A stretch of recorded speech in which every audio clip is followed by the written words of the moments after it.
Welcome to Out of Home Insider, the loudest voice in out of home. Today's guest is Craig Andrew Cook. Craig is the co-founder of Mobilads, one of the fastest growing mobile advertising companies in the out of home industry. Find out how Craig came from investment banking to find an opportunity in out of home just a few months before COVID that has really changed the way advertisers are able to deploy mobile ad campaigns and by way of wrapped vehicles. So if you're looking for more great companies like Mobilads, head over to onescreen.ai and learn more, where you can find more great companies like Mobilads that do things like wrapped cars or billboard advertising and the first free public access directory for all things out of home. So if you're looking to find more companies like that, head over to OneScreen and learn more. And without further ado, let's go. Welcome, everybody, to the Out of Home Insider Show, a podcast like no other, hosted by the one and only Tim Rowe. Get ready to have some knowledge dropped on you and to be entertained, because nothing's more valuable than food for your brain. So sit back, relax, we're about to dive in as the best industry podcast is about to begin. All right, Craig, thanks so much for being here, man. We've got like a lot of stuff to cover. You've got a lot of cool tech and a very cool story. So I'm really excited to have you. Thanks for being here. Thanks for having me, Tim. Absolutely. So a common place that we start with everybody is asking the question, how did you get into this crazy game of out of home? When we caught up last week in preparation for the episode, we started in this industry about the same time, like 2019. We're both pretty new to the business. How'd you get into this? Maybe let's just start there. Yeah, sure. And I don't want to say it was by accident, but it definitely wasn't kind of calculated, right? So we started the company in 2019. I was actually working at a bank at the time. My partner Niels was working at another startup. He had also been in banking prior. So, we had no idea what out of home was. Of course, had always seen it, but couldn't put a term on it, right? And the basic idea was, as I had been in New York for the past, 5-6 years at the time, I had noticed me and my colleagues and my friends switching from taking taxis to taking rideshare vehicles. And I was in a cab that I had noticed before I got in, had an ad on top, on a Friday night. And Uber pulled up next to us and, didn't have an ad. So I started thinking there was 15,000 taxis at the time, I think capped by the TLC in New York. There was kind of a free-for-all for hire vehicle permits, they call them, right? So Uber and Lyft drivers. So I think at the time there was probably 110, 120,000 of those. Because in New York City, just for to folks that may not know and orient us here, in New York City, taxi and limousine? Right. They issue badges. You can only operate a taxi in New York if you are licensed by the Taxi and Limousine Commission, versus the democratization of rideshare, where anybody can just suddenly be a taxi or limousine. Right. Can you just paint some color around that? Like just how that works in New York? Yeah. And I'm not, I know quite a bit, but certainly not an expert. So the way I understand it, the medallions are limited rights, which they've been that way for a long time to keep, the supply and demand dynamics kind of in order, right? So 15,000 or so medallions that are owned by these vehicle owners that then rent those cars to taxi drivers, right? So the actual driver of the taxi is just making a kind of a wage, and then the owner of the vehicle is getting more of the money. So Uber kind of flipped that model on its head. Everyone in New York would theoretically own their own vehicle and not be required to own a medallion, but they do have a similar process, which is just essentially like a permit. So you have to have a car that has a TLC license plate, and then you have to have a TLC license. So neither of those processes are easy, right? There is a cap on for-hire vehicles, but that cap at the time was 10 times higher than the cap on taxis. Got it. Okay. So this was a way to kind of short circuit the system and get around that medallion system. So now we've got hundreds of thousands of vehicles to choose from. The traditional taxis, you saw one had an ad on top of it, and there's all these Uber cars and Lyft cars that don't have any ads on them, and you're thinking as the finance banking guy, hey, I should wrap these things and turn them into ad units. Yeah, and it turns out it wasn't that simple, right? It wasn't just it wasn't just a numbers game. It wasn't just that there's 15,000 taxis. They, for the most part, you usually see an ad on top, right? They're booked out for the year. It wasn't that simple. So there ended up being rules that really weren't in place to stop us from doing it. But after we started, it turned out that the idea wasn't so, we're not the first people to think of this. And there was some stuff going on behind the scenes that were saying it's not illegal to do it, but if you start doing it at scale, we're going to have to either essentially take a cut, or you're going to have to go through some sort of process to get approved as a vendor. So for about a year, we operated in New York, wrapping cars. We did our first campaign ever in New York. It was a much smaller campaign. That's why when I say we did our first real deal, it was in Atlanta, Georgia, because this New York one was about, I think, 15 cars. And you started this, just for the record, because you glanced over it at the beginning, 2019, 2020, and you do your first campaign when? So it actually started. So the idea actually kind of began in 2018. And so I started, every time I took an Uber, I'd get the driver's info. I started building a list. I started figuring out, in New York, the model for Uber should be you bring your own car to work. It turns out that in New York, that's the only place it doesn't operate that way. So these guys were actually, there was companies that owned taxis or for-hire vehicles that started buying up or applying for these for-hire vehicle permits. So it kind of turned into the same model as the taxis, where none of the guys who were driving, or a large majority of them, actually didn't own their cars. So they were renting the cars from the same people who maybe used to own taxis or owned a bunch of black cars, which are for-hire vehicles. So anyway, I started going to the drivers, asking them, do you own your own car? Would you be willing to advertise on it? And then they basically pushed me to companies that own 2,000, 3,000 cars in the city, where I could actually, in my head, go to them and say, if I need to do a 2,000 car wrap, which would be the idea at the time, that I can just go to this one company who owns them all. They can kind of mandate the driver to take it, or they can give the driver a cut. So we started seeing a lot of kind of big ideas coming, where we could go and get 2,000 cars at one time through partnerships, which outside of New York is impossible. You have to go basically driver to driver because they own their own vehicle. There's no roll-up system to, call one person and get a list of 2,000 drivers, right? You have to go one by one by one. So yeah, that was the idea. And the reason why we went with wraps is because really, I didn't want to start this business by raising a bunch of money. I didn't want to go all in, not knowing if it would work or not. And so what I did was basically just start the most simple way, which is, if I can get someone to buy an ad, I'll figure out how to do a wrap.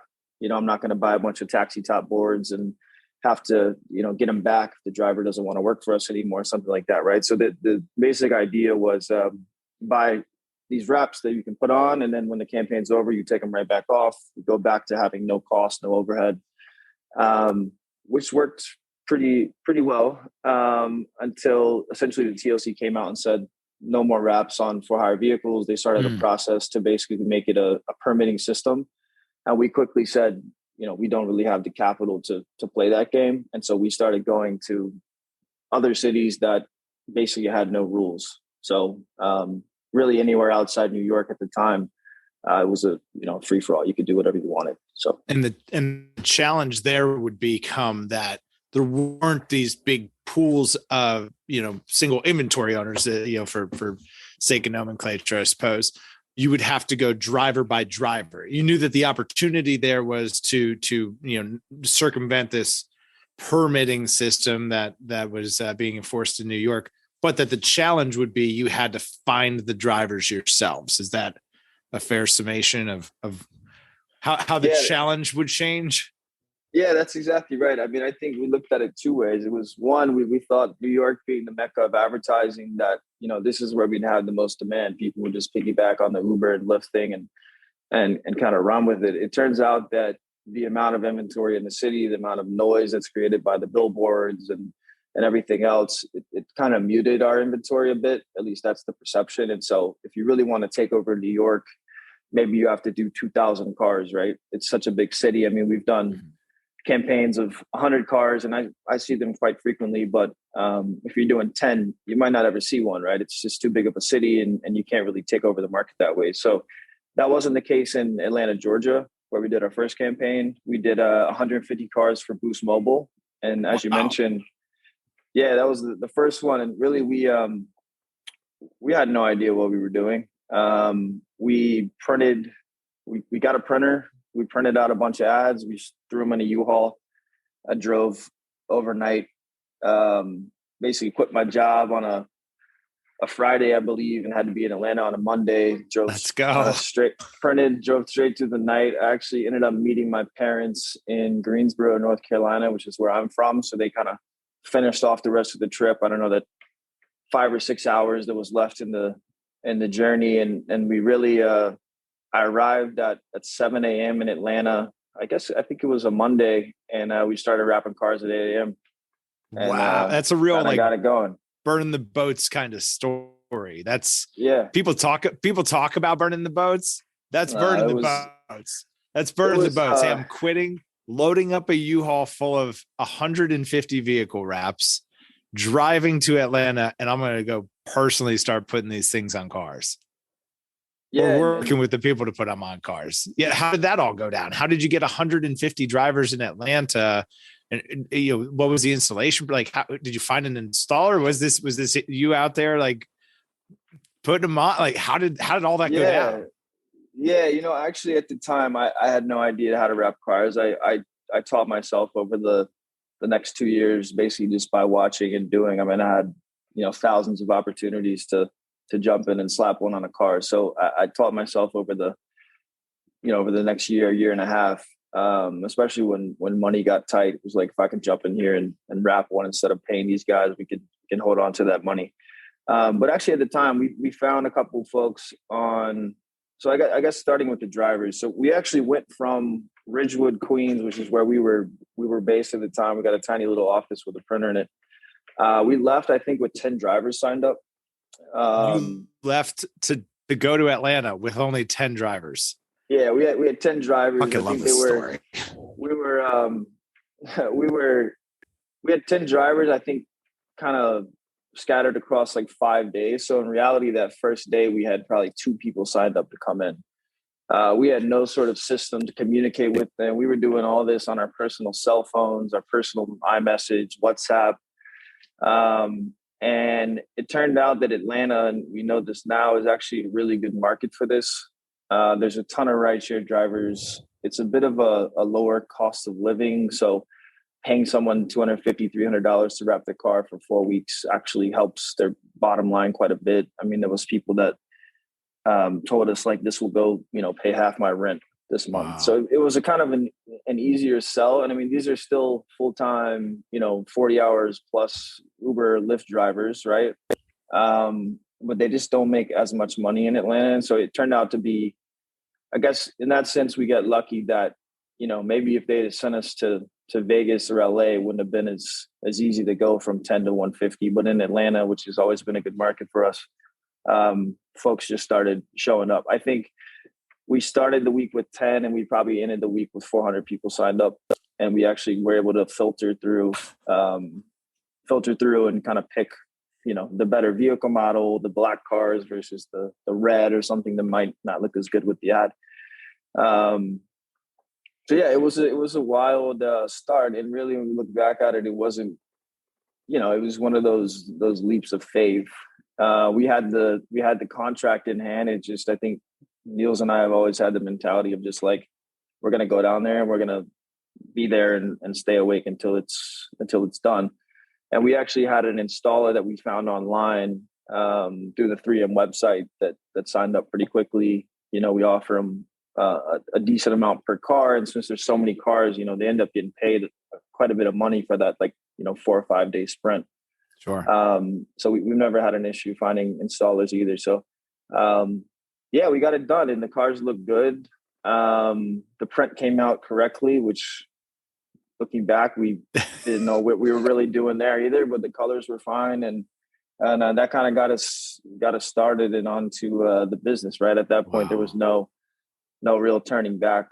I had quit my job, and actually, I quit my job. I was working in investment banking. I quit my job 2 weeks before my bonus from the previous year, which a lot of people said was ridiculously crazy, stupid. Craig. What are you doing? You're crazy. You got a good job. You're about to get paid, and you're gonna quit this to pack a U-Haul and go wrap cars.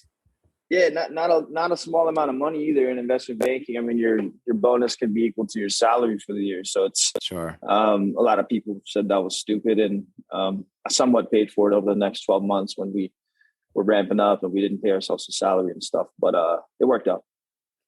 It worked out. You're here telling the story. That was 2019. We're still you know, here. it's not been a terribly long time since then. How's the business changed and grown since then? Right. So you started out in New York, wasn't going to be a fit, found Atlanta was a great home. And you really carved out this niche of doing big campaigns, 100+ cars in these markets. Speed to market's kind of your claim to fame. I think that everyone's kind of astonished with how quickly you can deploy at scale. How has the business changed from you and Neil's like rapid cars and, texting drivers and all that? What's it look like today? And how are you working with brands across the country? Yeah. So a lot has changed. And actually we were able to take the COVID period where business was quite slow to work on our ops, knowing that hopefully one day it would bounce back. And so we've streamlined a lot of those issues. So there's two big things with the campaigns we launched in terms of drivers. It's communicating with them, so letting them know that the campaign's available, answering their questions, getting them to the location to get the car wrapped, and then there's payment, right? Payment is always top of mind with these guys. So we actually started by using Cash App, PayPal, Venmo. Super hard to track who had been paid, who hadn't, who Neil's paid, who I paid, who someone else helping us in the back end paid. And so what we did was we built a mobile app that solved both the communication issues and then the payment issues. So it's impossible to double pay someone. It's impossible to for them to kind of upload a photo of a car that's not theirs. If they sometimes they try stuff like that. Sometimes they want to take the wrap off a little bit early. It's a rare case, but it does happen, and we try and replace that vehicle. But we have eliminated the ability for them to do that because they won't get paid if they don't upload a photo versus taking a photo and sending it to us. So we made these systems and put them in place that really took a big workload off of us, but also made it made sure that all the cars are on the road on time and all the cars stay on the road for the time, and that they are driving the time that is required, right? So 40 hours a week is what we require. In terms of other things, so we quickly scaled after Atlanta, realizing that we might have more demand outside New York than in New York to, over the next really year and a half to 25 or so cities. So I think we've done campaigns at this point in 28. But we have drivers in, over 300 cities. So basically any major market in the US that, has rideshare, at the time rideshare or now delivery, food delivery, DoorDash, Postmates, Uber Eats, those guys, any city that has that we can operate in, and we can go kind of that Atlanta model. My rule is always, if we've got like 10% of the signups going in, we'll be fine by the launch date to get all the cars on the road. So what do you attribute that to? Is there like a virality component to it? Is it drivers talking to other drivers? Like, yeah, you've certainly figured this out and got the math down. Like, what do you attribute that to? Yeah, I don't want to call it a trade secret. I don't think it's a secret to anyone. I mean, essentially, Niels and I just don't avoid that tough, hard work. So any new city that we go to, and once we go to a city once, we're good.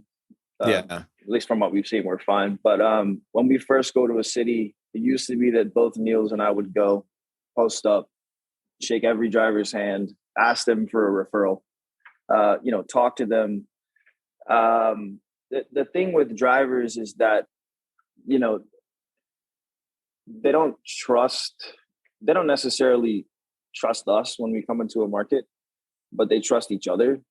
It's kind of it's a base, it's a family. Yeah. Yeah. And so if we've got, what we try and do, and maybe this is giving away some secrets, is we try and pinpoint those 10% that we start with. We find people who are influential in that city, in that community. So there's groups of people that communicate with each other in various ways, and they have leaders. And so if you wrap the leader's car and you pay them on time and you pay them up front, and then you pay them to refer someone else, and they get that money and it's in their bank account, they're happy to tell someone else to come do it. And it turns out they're mostly all happy to do it. It's not, it's not a small amount of money for them. So that's kind of where we start. So we find ambassadors. It's a lot of hard work though. I think even if you release in the trade secret, like that's boots on the ground, like, if you want to go do the work too. Yeah, that's why I say it's not really a secret. It's more a matter of, are you willing to do it? And I don't think a lot of people are. So obviously it's tougher to scale that way, but we see it as, like I said, once we go once, we're okay. So we're willing to go to every city once if we can get that city for the rest of the time, right? So that's awesome. That's been our approach. And really, it wasn't that we were so happy and willing to do it. It was more so we didn't have the funding to do it any other way, right? Any other way.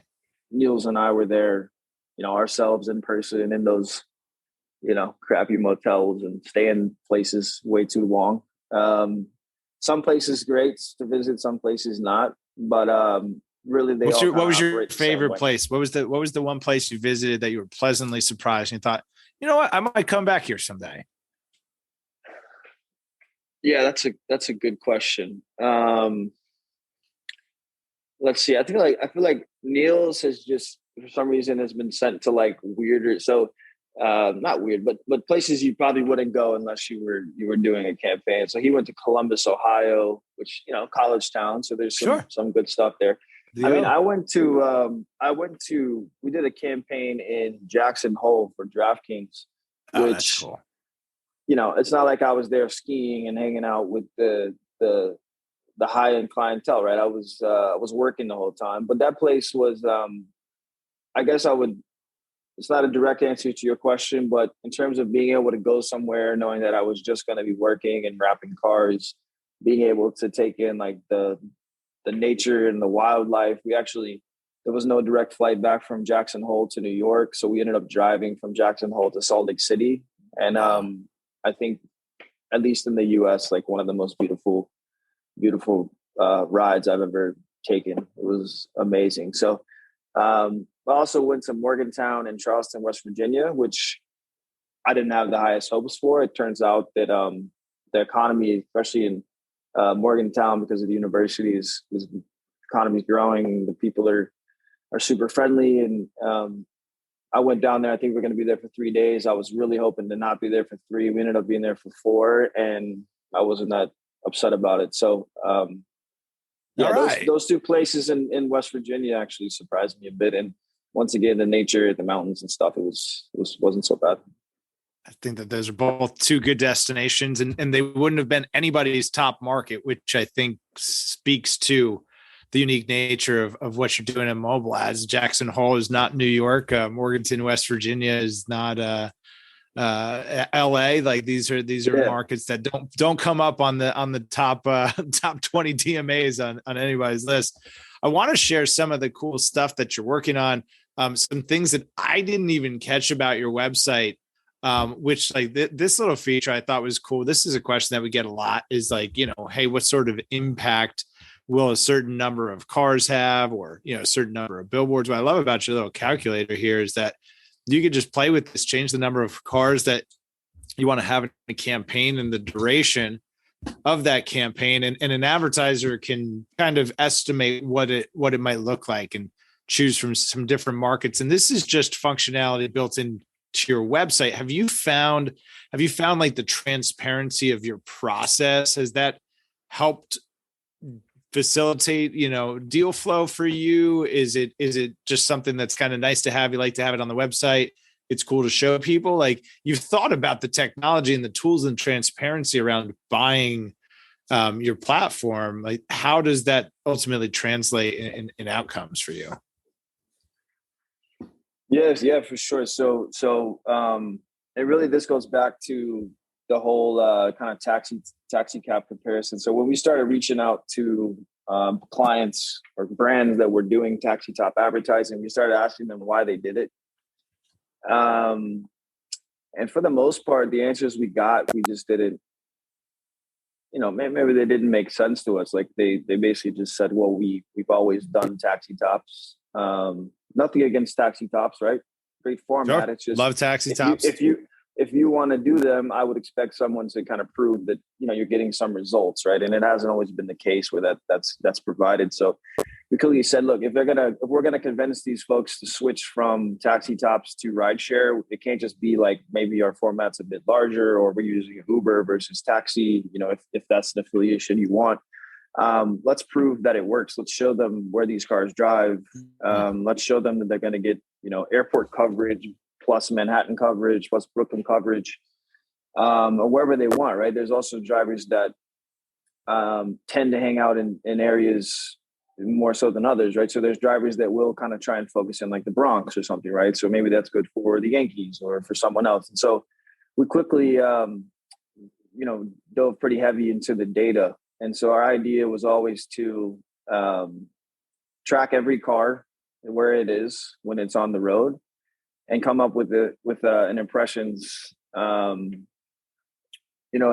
way of generating impressions that we thought made sense, was in line with kind of previous formats, and then really track it down individually to the car. So we're not looking at street level data, how many people pass through this place at a given time. We're actually matching individual cars to individual people by utilizing their cell phones. Yeah, this is it's incredible. It's all anonymized data, of course, right? We don't know who these people are, but we know that we know where they are, when they're there, and we know some demographic data based on where they live. Once again, no names, no addresses, none of that, but we know generically, rolling up into a large bucket, who they are, what they sometimes like to do, where they spend their time. And so we started providing this for all of our clients. This was actually a report for Amazon, who we did 4 campaigns for, I guess in 2019. And if you're listening on the audio version, check the show notes for the YouTube link, and you'll be able to see all this. We're looking at some of the Mobilads reporting suite here. And this is abundant stuff, man. Like, I've never seen anything like this. Maybe just in general, like, I think that one screen, we do a pretty good job of reporting. This is really good stuff. It's deep. It's great audience insight. It's like, there's feedback that as a marketer you can actually use in terms of impression delivery and engagement and clicks on retargeting. And this is really good stuff. And this campaign was for Amazon. Talk about this campaign.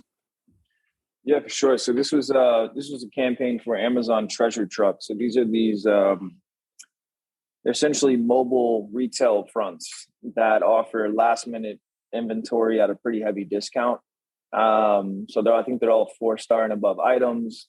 They essentially we're getting folks to come pick up items instead of ordering them online. Okay. And so they put these treasure trucks all across the city, depending on the city. I think New York has like 2 or 3 of them. Probably that's like a permitting issue or something. They can't just park on the street. But in Atlanta, they think they had like 10 or 12 of them. And so what we did was our first step in attribution is figuring out which cell phone IDs are within 15 meters. Our CTO is from Canada, so look, that's 45 feet or so. Yeah, we'll call it 15 yards. Same thing. Figuring out what cell phones were within the circle or that radius of that vehicle, and then what we can do from then is we can watch them for the next, depending on your attribution window, we can watch them for the next 5, 10, 14 days, and figure out if that same cell phone pings at a treasure truck. And so what we do is we do, as most do, we create a a case study where we're looking at phones that were exposed to cars versus phones that were not. And then you looked at the difference in visits for that random controlled audience versus the ones that were exposed or potentially exposed, we call it. And you'll see that the visits are much higher for folks that have come in contact with a car. And they're also much higher for folks that come in contact with a car more than once. So if you come in contact with a car 5 times, it's way more likely they're going to show up than one that sees a car once. Which I think goes along with the theory of it. As a marketer, just to have that directional feedback that, hey, something different is happening when an audience is exposed to a vehicle versus when they're not exposed to a vehicle. Hey, something even different than that is happening when someone's exposed to a vehicle multiple times or potentially multiple vehicles over a period of time. And right, like fundamentally as marketers, those things make sense, but being able to show it to an advertiser is something that traditionally out of home, we haven't been able to do that, as deterministically as maybe we would have liked to, or as complete a picture as what you've got here. How have advertisers responded to that? Is this something that has been valuable in retention and growing accounts for you? Like how has the analytics been received? Yeah, so for the most part, it's been received very well. So there's always some clients that they don't care as much. They're more interested in the POPs, what the cars look like. They've traditionally not tracked this kind of stuff, right? They don't expect it from us, and therefore we don't get into it much. Amazon was one of those ones that did care a lot. So we actually, the reason why we had this HTML report is because we can customize it pretty easily, and they wanted to see things like what is the native language of the person who saw. They were seeing huge differences in impact in Houston versus Atlanta. And their theory was that there's a lot of native Spanish speakers in Houston that didn't understand the ad. And so we're able to get that granular. So wow. They actually saw that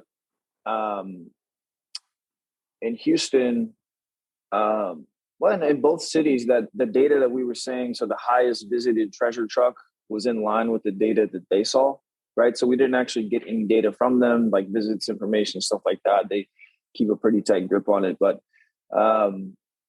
basically what we were reporting to them saying this treasure truck's the most visited, this is the second, this is the third, they kind of saw the same thing. And so they trusted our analysis. And so what they ended up doing was they launched 3 more campaigns with us that same year, I think a month or 2 later.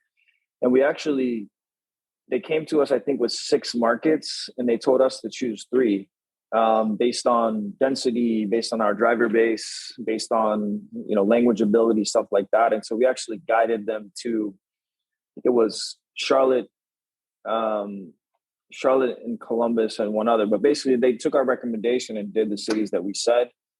And we saw the same thing. We did the same report, saw good results from the visits.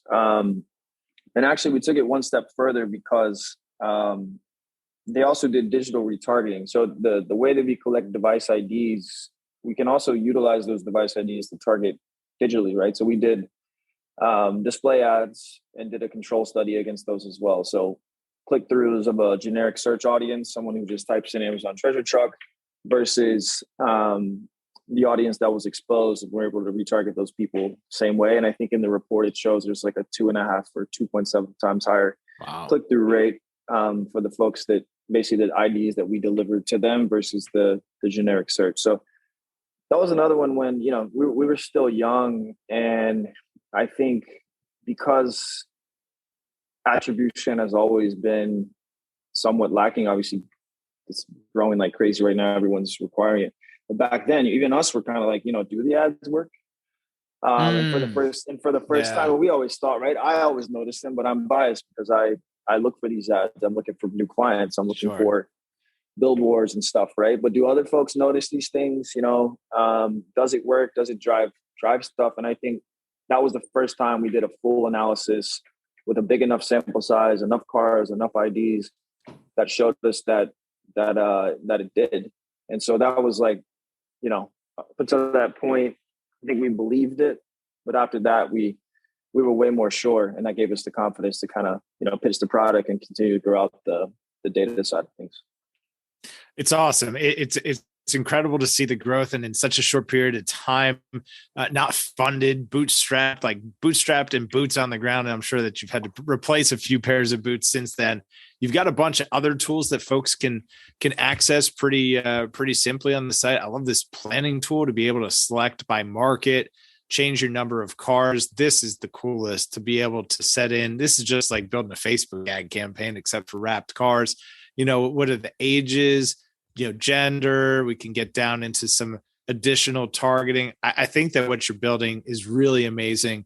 Your speed to market, I think, is something that a lot of folks are going to continue to be interested in as digital dollars shift to out of home. That speed to market is going to be especially critical. And kudos to you for figuring it out so early on in the game. The analytics, the tools for advertisers. I think that you're just doing a great job there. Folks want to learn more about Mobilads. Where do they get in touch with you? What's the website? Give them the Latin long. How do folks find you? Yeah, so it's mobilads.co, no E in Mobilads, not .com. We get that a lot. Mobilads.co, and my email is craig@mobilads.co. That's the best way to get a hold of us.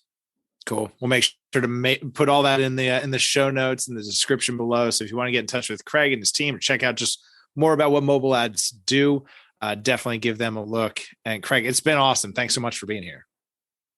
Thanks for having me, Tim. Absolutely. If you found it to be helpful, please share it with somebody who could benefit. As always, make sure to smash that subscribe button down there in the corner. If you're listening to this in audio version, please give it a follow wherever you're listening to. And we'll see y'all next time. Quarter century, I finally came to my senses. I finally got my hand up on the tinted Benz, kid. I see the world clear through my tinted lenses. With the dream and the drive, the possibilities endless. Now print that, send this all the way to Tokyo. Take a trip down south, down to Mexico.